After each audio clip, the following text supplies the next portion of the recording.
you're going to do the flexion rotation test.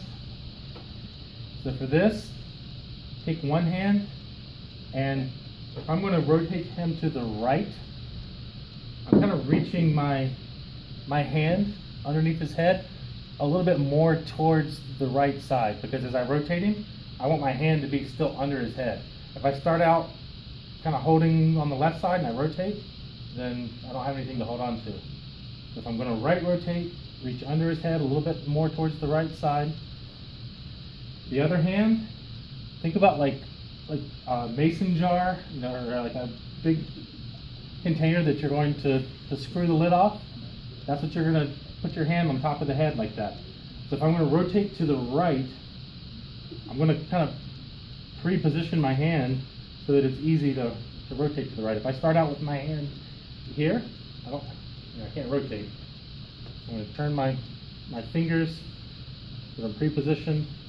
I'm going to lift his head as far up as I can go, and I'm going to keep quite a bit of pressure back there on his head. And then I'm going to rotate until I start to feel a pretty firm infield there.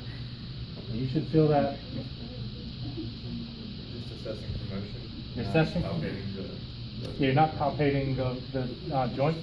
You're looking for the motion. Typically, what you're looking for is, so remember, AA or C12 is about 50% of the motion. So you should have already seen their active and passive range of motion, right?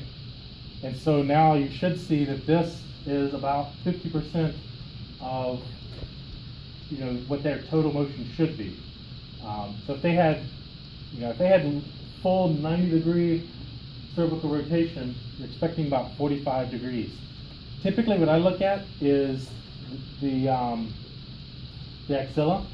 The chin should point pretty close to the axilla, right?